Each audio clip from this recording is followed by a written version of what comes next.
Sir Alok Kumar ಅಂದರೆ ಅವರ ಒಂದು ಫಿಟ್ನೆಸ್ಸು ಮತ್ತು ಗೊತ್ತಾಗುವಂಥದ್ದು ಸರ್. ನೀವು KSRP DGP ಆಗಿದ್ದಂತಹ ಒಂದು ಸಂದರ್ಭದಲ್ಲಿ ಒಂದು ಪೊಲೀಸರಿಗೆ ಆಫರ್ ಥರ ಕೊಟ್ಟಿದ್ದು. ಅಂದರೆ ಯಾರು ಫಿಟ್ನೆಸ್ ಹೊಟ್ಟೆ ಕರಗಿಸ್ತೀರಾ, ಸೊ ಅವ್ರಿಗೆ ನಾವು ಬೇರೆ ಎಲ್ಲಿ ಕೇಳ್ತೀರಾ ಅಲ್ಲಿ ಪೋಸ್ಟಿಂಗ್ ಕೊಡ್ತೀವಿ ಮತ್ತು ಪ್ರಮೋಷನ್ಸ್ ಎಲ್ಲ ಇದು ಮಾಡ್ತಾ ಇದ್ದೀವಿ. ನಿಮ್ಮ ಫಿಟ್ನೆಸ್ ಸೀಕ್ರೆಟ್ ಏನು ಸರ್? ಏನು ಯಾವ ರೀತಿ ನಿಮ್ಮ ದಿನಚರಿ ಸ್ಟಾರ್ಟ್ ಆಗುತ್ತೆ ಅಂತ?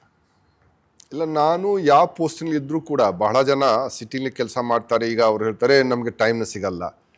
ಸೊ ನಾನು ಅವ್ರಿಗೆ ಹೇಳ್ತೀನಿ, ನೀವು ನಮಗೆ ಇದು ಎಲ್ಲ ಹೇಳೋದು ಬೇಡ. ನಾನು DCP ಆಗಿ 4 o'clockವರೆಗೆ ನೈಟ್ ರೌಂಡ್ಸ್ ಮಾಡಿದರೂ ಸಹ 8 ಗಂಟೆಗೆ ಮತ್ತೆ ನಾನು ಟೆನ್ನಿಸ್ ಗ್ರೌಂಡ್ಗೆ ಹೋಗಿಬಿಡ್ತಿದ್ದೆ 4 hours ನಂತರ. ಅಲ್ಲಿ ಹೋಗಿ ನಮಗೆ ಇತ್ತು ಇದು ಯಾವ ರೀತಿ ನಾವು ಮೊಬೈಲ್ ಚಾರ್ಜ್ ಮಾಡ್ತೀವಿ ಅದು ಚಾರ್ಜಿಂಗ್ ಬೆಳಗಿನ ಜಾವ ನಾನು ಮಾಡಲೇಬೇಕು. ಚಾರ್ಜ್ ಆಗಿಲ್ಲ ಮತ್ತೆ ಇಡೀ ದಿವಸ ಆ ಡಿಸ್ಚಾರ್ಜ್ ಬ್ಯಾಟ್ರಿ ಹಾಗೆ ಬಿಹೇವ್ ಮಾಡೋದು.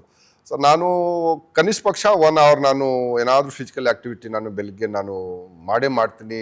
Out of 365 days means Ki maximum day ನಾನು ಟ್ರೈ ಮಾಡ್ತೀನಿ ಅದು ಮಾಡೋಕ್ಕೆ. ಕೆಲವು ಸಂದರ್ಭದಲ್ಲಿ ಮೇ ಬಿ ಬಹಳ ಪರಿಹಾರ ಕಾರಣ ಸಲುವಾಗಿ ಆಗೋದಿಲ್ಲ, ಅದು ಬೇರೆ ವಿಷಯ. ಅದನ್ನು ನಾನು ಅದು ಪ್ರಯತ್ನ ಮಾಡ್ತೀನಿ. ಸಾಮಾನ್ಯವಾಗಿ ಈಗ ವಾಕಿಂಗ್ ಆಗಲಿ, ಜಾಗಿಂಗ್ ಆಗಲಿ, ಟೆನ್ನಿಸ್ ಆಗಲಿ, ಯಾವುದು ಆಟ ಆಗಲಿ, ಅದು ಏನಾದರೂ ಮಾಡ್ತಾ ಇರಬೇಕು. ಸೊ ನಮ್ಮದು ಆ ಒಂದು ಅಳವಡಿಸ್ಕೊಂಡಿದ್ದೇನೆ ನಮ್ಮ ಸ್ಕೂಲ್ ಡೇಜಿಂದ ಇದು ಆಗಿತ್ತು. ಅಲ್ಲಿ ಕಂಪಲ್ಸರಿ ಇತ್ತು ನಮ್ಮ ಸ್ಕೂಲ್ನಲ್ಲಿ. ನಮಗೆ ಬಹಳ ಬೇಜಾರಾಗ್ತಿತ್ತು.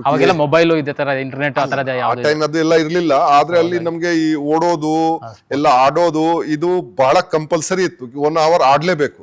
ಅಟೆಂಡೆನ್ಸ್ ತಗೊಳ್ತಿದ್ರು ಅವರು. ನಾವು ಆ ಟೈಮ್ ಬಹಳ ಬೇಜಾರಾಗ್ತಿದ್ವಿ, ಯಾಕೆ ನಮ್ಗೆ ಎಲ್ಲ ಈ ಬಾಸ್ಕೆಟ್ಬಾಲ್ ಆಡೋದು, ವಾಲಿಬಾಲ್ ಆಡೋದು, ಫುಟ್ಬಾಲ್ ಆಡೋದು, ಹಾಕಿ ಎಲ್ಲ ಗೇಮ್ಸ್ ಈ ಕಂಪಲ್ಸರಿ ಇತ್ತು. ಮತ್ತೆ ಅದೇ ರೀತಿ ಅವರು ನಮ್ಗೆ ಓಡಿಸ್ತಿದ್ರು ಅವರು. ಆ ಟೈಮ್ ತುಂಬಾನೇ ಬೇಜಾರಾಗ್ತಿತ್ತು, ಯಾಕೆ ಇಷ್ಟು ನಮ್ಗೆ ತೊಂದರೆ ಕೊಡ್ತಾ ಇದ್ದಾರೆ. ಆದ್ರೆ ಈಗ ಅನ್ನಿಸ್ದಕ್ಕೆ ಆ ಒಂದು ನಮ್ಮ ಅಳವಡಿಸ್ಕೊಂಡು ಬಂದಿದ್ದೆ. ಈಗ ನಮ್ಗೆ ಅನ್ನಿಸ್ದಕ್ಕೆ ನ್ಯಾಚುರಲಿ ನಮ್ಗೆ ಇದು ಬಂದ್ಬಿಟ್ಟಿದೆ. ಈ ಬಹಳಷ್ಟು ಮಕ್ಕಳಿಗೆ, ನಮ್ಮ ಮಕ್ಕಳಿಗೆ ಕೂಡ ಅದು ಬರಲ್ಲ. ಅದು ಎಷ್ಟು ಇದು ಕಾಳಜಿ ಫಿಸಿಕಲ್ ಆಕ್ಟಿವಿಟಿ ಬಗ್ಗೆ, ಹೆಲ್ತ್ ಬಗ್ಗೆ ಅದು ಇರಬೇಕು. ಅದು ಈ ಜನರೇಷನ್ಗೆ ಬಹಳಷ್ಟು ಜನಕ್ಕೆ ಬರಲ್ಲ, ಅದು ಇರಬೇಕು. ಈಗ ಬ್ಯಾಂಗ್ಳೂರ್ಲಿ ಒಂದು ನಾನು ನೋಡ್ತಾ ಇದ್ದೀನಿ ಒಳ್ಳೆ ವಿಷಯ. ಸಾರ್ವಜನಿಕ ಕೂಡ ನಾವು ನೋಡ್ತೀವಿ, ಕಬ್ಬನ್ ಪಾರ್ಕ್ ಹೋಗಿ, ಲಾಲ್ಬಾಗ್ ಹೋಗಿ, ಬೇರೆ ಬೇರೆ ಪಾರ್ಕ್ ಹೋಗಿ ಅಲ್ಲಿ ಒಂದು ಜನ ಓಡ್ತಾ ಇರ್ತಾರೆ. ನಮಗೆ ಒಂದು ಖುಷಿ ಆಗತ್ತೆ ನೋಡ್ಕೊಂಡು. ಇಲ್ಲ, ಹೊಸ ಹುಡುಗರು ಮಕ್ಕಳು, ಸ್ಟೂಡೆಂಟ್ಸ್ ಅವರು ಎಲ್ಲ ಓಡ್ತಾ ಇದ್ದಾರೆ. ಕಲ್ಚರ್ ಇದೆ, ಬಹಳಷ್ಟು ಇದೆ. ಇದು ಏನಿದಕ್ಕೆ ಬೆಳೆಸ್ಕೊಳ್ಬೇಕು, ನಮ್ಮ ಸಮಾಜದಲ್ಲಿ ಇನ್ನೂ ಬೆಳೆಸ್ಕೊಳ್ಬೇಕು. ಡಿಪಾರ್ಟ್ಮೆಂಟ್ಲಿ ಕೂಡ ನಾನು ಇಲ್ಲಿ ಕೂಡ ಹೇಳಿದೆ, ಅದನ್ನು ನಮಗೆ ಇನ್ನೂ ಕೊಟ್ಟಿಲ್ಲ. ಇದು ಒಂದು ಬಾಡಿ ಮಾಸ್ ಕಂಪೋಸಿಷನ್ ಅನಾಲಿಸಿಸ್.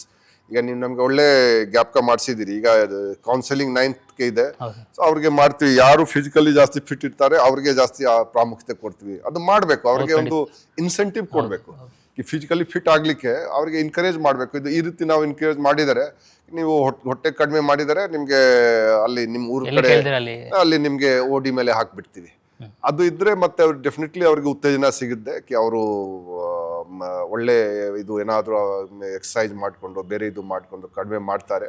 ಅವ್ರಿಗೆ ಒಳ್ಳೆ ಆಗತ್ತೆ, ಡಿಪಾರ್ಟ್ಮೆಂಟ್ಗೆ ಒಳ್ಳೆ ಆಗತ್ತೆ, ಅವ್ರದ್ದು ಕುಟುಂಬದವ್ರಿಗೆ ಒಳ್ಳೆ ಆಗತ್ತೆ.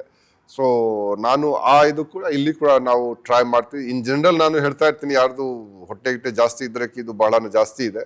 ಅದು ಇಲ್ಲಿ ಏನಿದೆ ಕಲ್ಚರ್ ಸಾಮಾನ್ಯವಾಗಿ ಅಂತ ಫಿಟ್ನೆಸ್ ಬಗ್ಗೆ ಇಲ್ಲ.